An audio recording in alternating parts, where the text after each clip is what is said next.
Hi everyone, I'm Kat. Today I'll be talking about using SSH protocol on Linux, specifically through OpenSSH, and how to configure it securely. SSH is used all over the world for remote access, especially by system administrators and developers. It's reliable, fast, and if you set it up right, very secure. But if you leave it wide open, it becomes an easy target. So I'll go over what SSH is, how to install and configure it on Linux, and 3 ways to lock it down. This is for anyone running or planning to run a Linux server.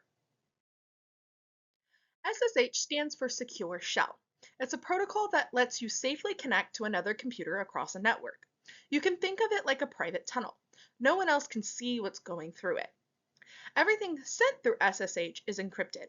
That includes usernames, passwords, commands, and data. It's mainly used to connect servers over the internet. Once you're in, you can control the server, move files, or automate tasks. It replaced older tools like Telnet and FTP, which sent everything in plain text. Those were pretty risky to use, especially on public networks. SSH solved that problem by adding encryption and authentication. It usually runs on port 22, which is important to remember later when we talk about changing it. Most Linux systems already have it available by default. OpenSSH is the tool that makes SSH work on Linux. It's open source, which means it's free to use and regularly improved by developers.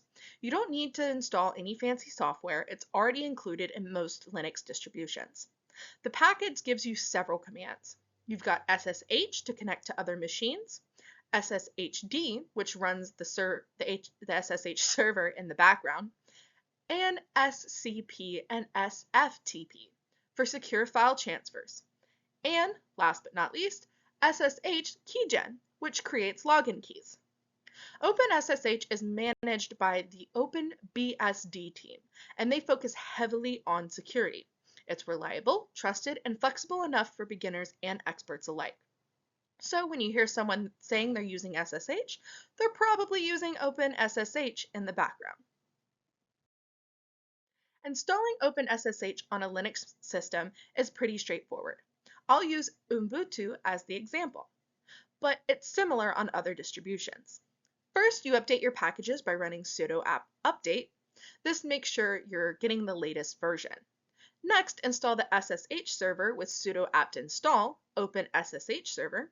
That command adds the server to your system. Once it's installed, start using sudo systemctl start SSH to turn it on right away.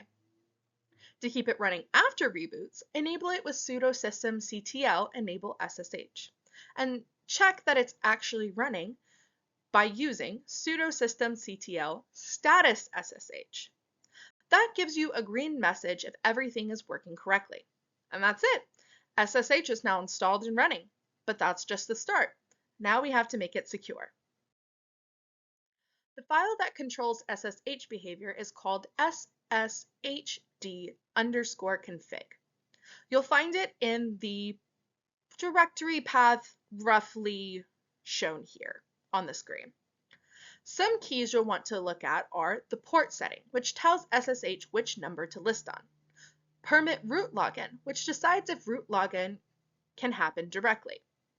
And password authentication, which enables or disables password logins. These settings are just text lines in the file. You can open it with a command line editor like nano or vim. Once you make a change, you have to restart SSH using sudo systemctl restart SSH. If you forget that step, the changes won't apply. Editing this file carefully is very important, especially if you're connecting remotely.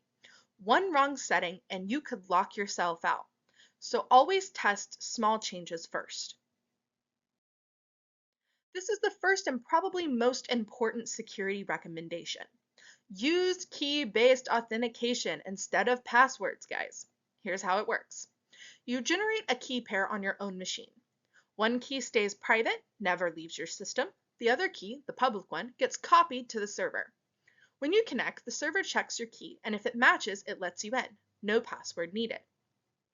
To create the keys, run SSH keygen. You'll be asked where to save the key. Just hit enter to use the default location. It also lets you set a passphrase for added security. Then you can use SSH copy IDs user at server IP to send your public key to the server. This adds it to the server's list of allowed keys. After that, open the configuration file again and change password authentication to no. That shuts off password login completely. Now, only people with the matching private key can access the server. Why is this important? Because passwords can be guessed, stolen, or leaked. Keys are much harder to break. They stop brute force attacks and remove the need to remember login credentials. Let's move on to our next recommendation. Recommendation 2.